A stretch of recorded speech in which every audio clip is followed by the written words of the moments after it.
More severe storms and dangerous heat make today our 7th WRAL weather alert day in a row. Wind showers could pop up and our next possible break from the heat. A youth curfew could be on the way to Raleigh. What surrounding areas already use similar means and how they see it's held. And $30,000 in unpaid utility bills. 2 Rocky Mount City Council members racked up a huge tab. Why it took them so long to pay up, plus the reason some residents got 2 bills.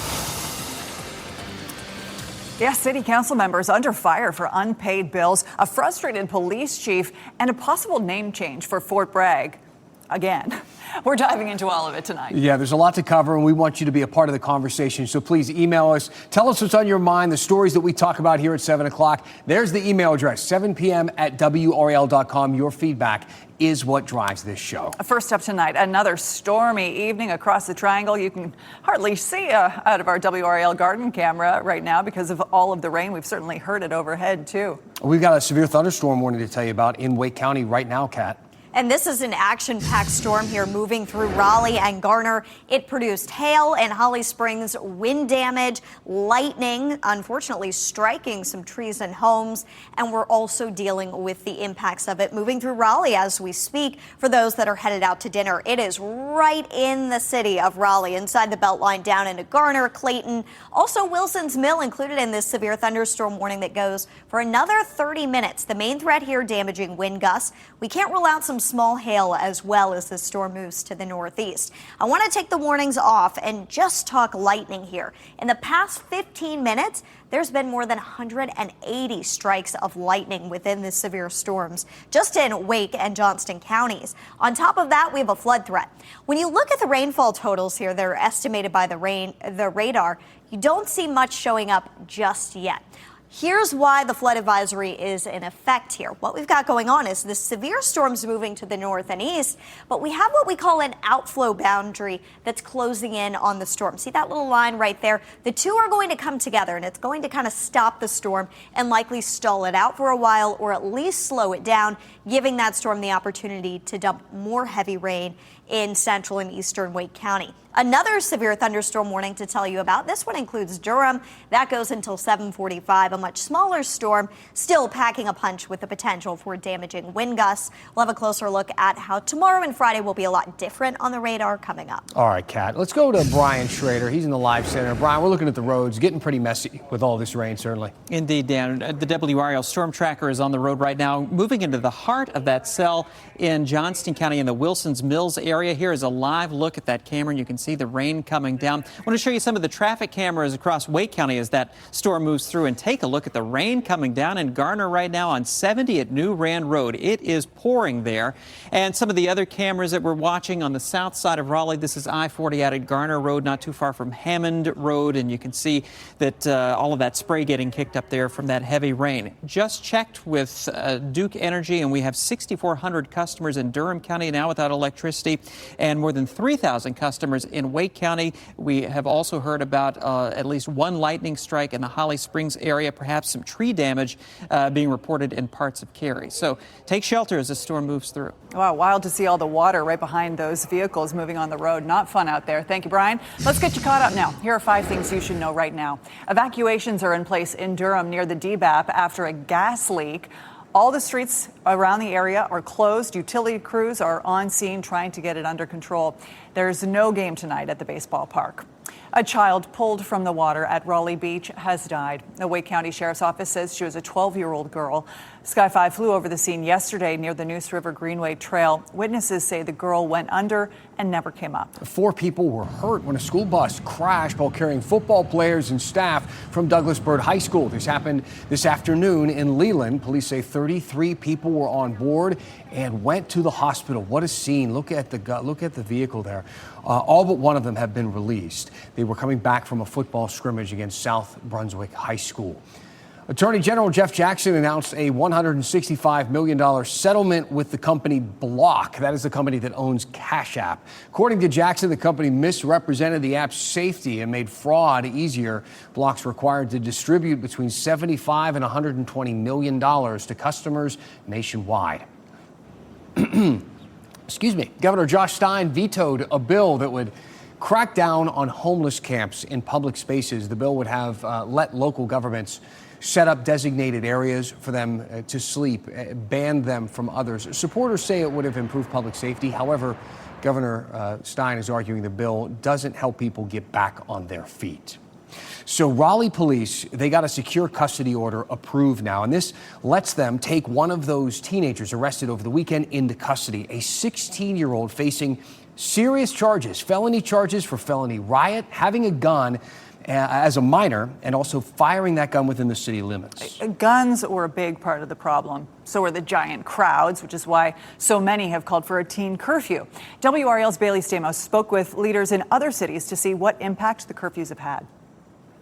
In Raleigh, leaders are weighing their options with a youth curfew, but some North Carolina cities are a couple steps ahead. In Winston-Salem, teens have been under new rules for weeks now, with citations already making their way out. A new youth curfew in Winston-Salem is already being put to the test. Police say a 15-year-old was arrested after breaking into a vehicle and later found with a stolen firearm.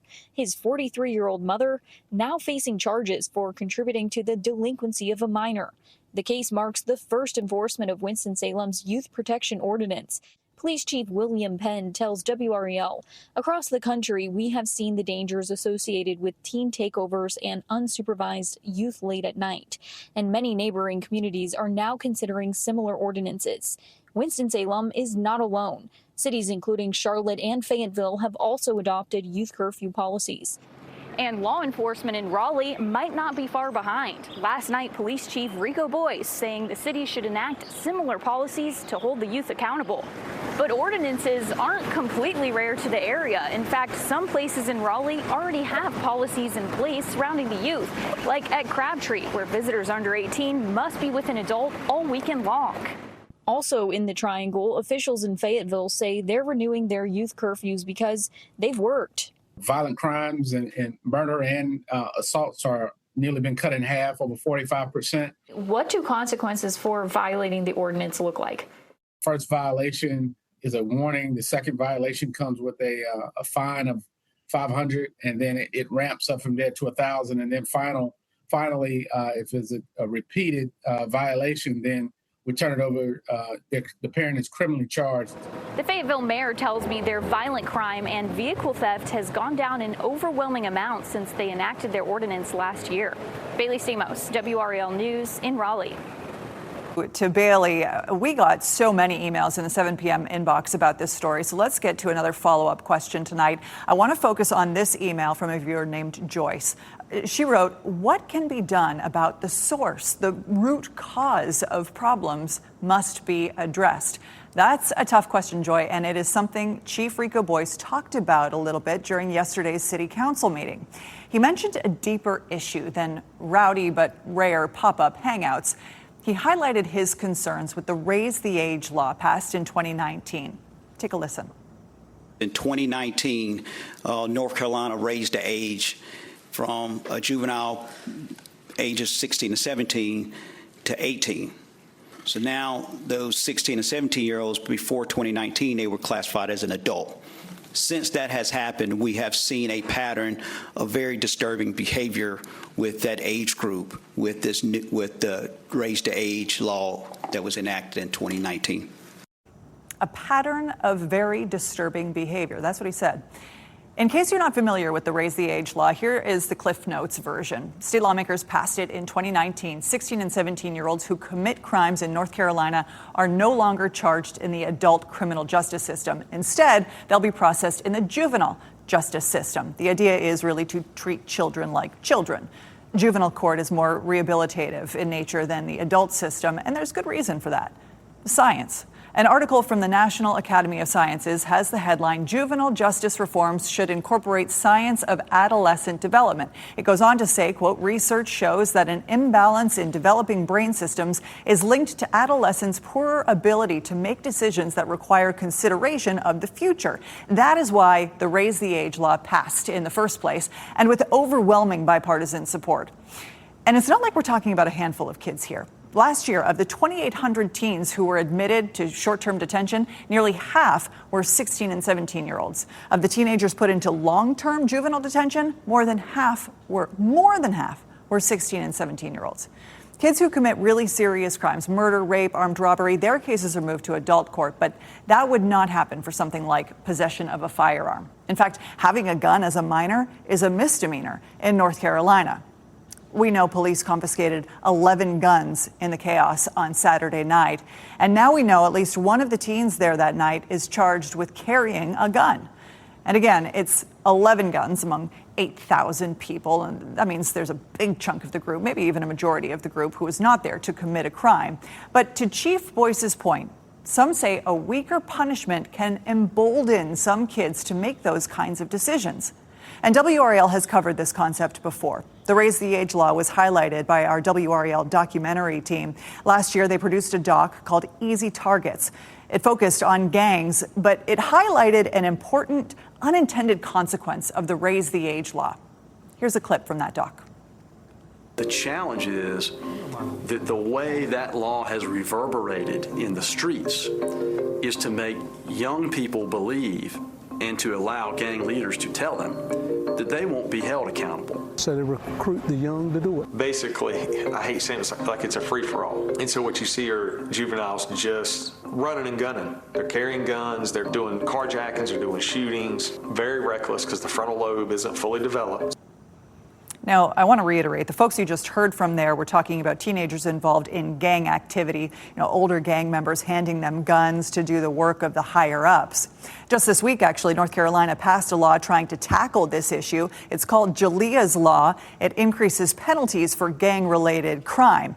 But not every kid with a gun or every kid getting in trouble with the law is in a gang, right? Boyce's predecessor, the former Raleigh police chief, said in our documentary that Raise the Age emboldens juveniles to commit crimes. And now Boyce is in charge of trying to deal with that. It adds a layer of complexity to the baseline effort to keep kids away from guns, away from the wrong crowd, away from crimes of opportunity. So back to Joy's question. What can be done about the source? The root cause of problems must be addressed. Joy, it's a really hard question. It's one we've been asking for a while, and there isn't an easy answer. But we will be watching what our city leaders come up with to prevent another situation like what happened on Saturday. Again, we have received so many messages about the 4th of July chaos in Raleigh, so please do keep the questions and the feedback coming. We read it all. 7 p.m. at WRAL.com. Tell us what's on your mind, and we'll talk about it here at 7 o'clock. A great question from Joy, such an important topic. Hey, we're getting a better idea now tonight of why people in Rocky Mount appear to be double billed for their utilities. In that report, we're also learning about some city council members there with thousands of dollars in unpaid bills. Coming up, we'll talk about what happened and the response from city council members facing that scrutiny.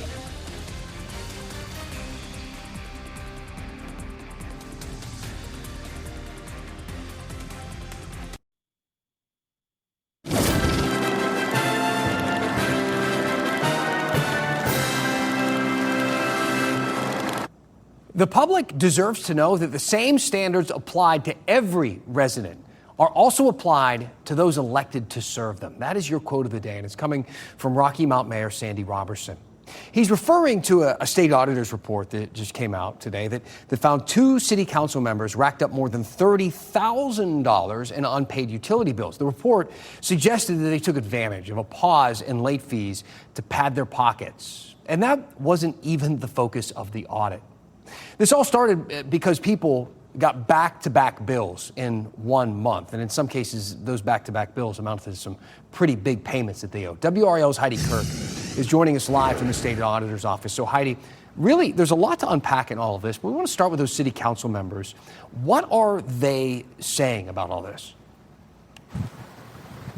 Well, just within the last couple hours, we spoke with Councilmember both T.J. Walker and Charles Robertson, and they completely reject that suggestion. In fact, they say just like everybody else, they thought that they were double billed, and they were actually waiting on the findings from this report to move forward. And now they say they've paid their bills. Now, let's get into exactly what this report has to say.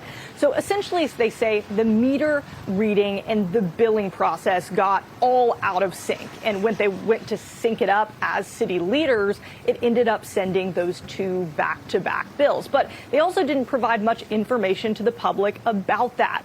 So the state auditor says they're back on track at this point. But he said the bigger issue is that they got out of sync at all and how it was communicated to the public. They didn't double bill customers. What they did, however, do is execute this in a very, for lack of a better term, a clumsy fashion that led to a lot of the public not having confidence in what was going on with respect to the utilities in Rocky Mount. So our audit, I think, has shown some light not only on what happened, to give the public confidence, know they did not get overbilled, but also to let the public know that our team has given solid recommendations. And Dan, those recommendations are really key here. There's a long list of them, and the state auditor assured me today, right behind these doors, that this will make sure that this does not happen again. He also says that his office will continue to be involved with the city of Rocky Mount for at least the next year, both involved in their finances and this utility billing issue. Heidi Kirk, WRAL News, live in downtown Raleigh. Keeping a close eye on Rocky Mount. All right, appreciate it. Thank you, Heidi.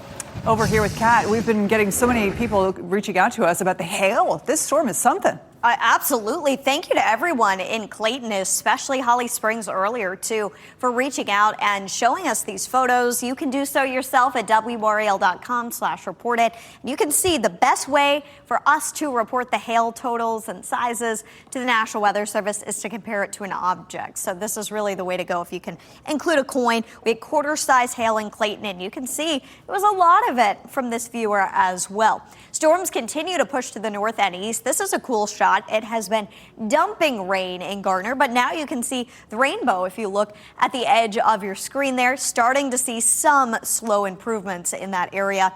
2 active severe thunderstorm warnings to hit on in our area. Both of these expire at 7:30 and 7:45 for the one to the north. Lightning, not as intense as it was earlier with the storm in Wake County, but it is growing still with the storm in Johnston County that produced all the hail in Clayton. That same storm is lifting off to the north and east on a trajectory to eventually make its way closer to Bailey, possibly Elm City. Wendell getting some heavy rain, Knightdale, Zebulon as well. But the strongest winds and the bulk of the lightning are right along 540 Capitol Boulevard, and that's going to be tracking toward Rollsville. Another severe thunderstorm warning off to the north here. That one's diving to the south and east. But I wanted to point out again that outflow boundary that we saw approach here. That's why this storm is going to start slowing down, and it brings that potential to dump heavy rain. So far, and this does not, and wow, you can see we've seen some power issues here at WRAL with the strong winds rolling through the area tonight. Of course, that is likely caused by the weather, and I think a lot of folks at home are probably seeing similar issues, but pretty unique to have happen. All right, let's get back into things here. So far, we have seen over 4 inches of rain. Yesterday was the wettest day all year long so far, and this doesn't even account for today's rain that we added to that. Pretty remarkable start to July. Good news for the drought, bad news with the lightning, the storms, the hail, and the bad stuff that kind of causes damage here. Here's the front that we are monitoring. This is going to gradually move away from us, so we get a little bit lower storm chances tomorrow and Friday before another front moves in this weekend. This is going to bring greater storm chances this weekend and probably another severe weather threat on Saturday. An early heads up there, storm chances climb to 60%. Depending on how fast that front moves through on Sunday, we could see storm chances a little bit lower Sunday. The key, though, is that front actually moves through the way it looks and brings a little bit of a dip in temperatures and a teeny tiny dip in humidity for next week. Highs drop into the 80s for 3 days in a row. I am personally looking forward to that. Hopefully some weather you can get outside and, breathe a little easier in after the hot, humid heat wave that we have been in lately. Storm chances tomorrow, 20% with a 30% chance tomorrow night. And then Friday, isolated storm chances return. That was interesting. I'm glad, Oh, yeah. I'm glad you stayed with us, Kat. Kat, I mean, just like, cool as a cucumber, Yeah. this one. Just like, I know. oh, look at that. Okay, well, I'm never going to, unflappable. She's the best. Onward. I like storms. I don't like the damage that they cause, but it's good to see some rain around here. And, the power's back up and running. So good to go. Shout out to our engineers for their generator skills. Exactly. Thank you, Kat. Hey, one last thing is next. Fort Bragg could get a name change again. We look at the back and forth over what to call the base.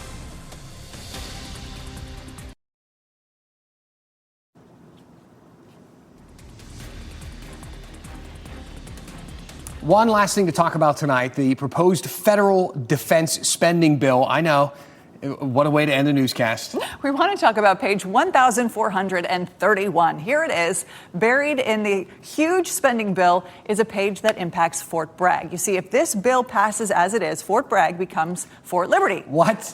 Wait a minute. All right, so Fort Bragg would become Fort Liberty again, if you can believe it. It's one of 9 military installations that would get reinstated back to what it was renamed in 2023. Okay, so quick recap. In 2023, Congress directed new names for 9 Army installations named after Confederate leaders. Turning Fort Bragg into Fort Liberty cost taxpayers about $6 million.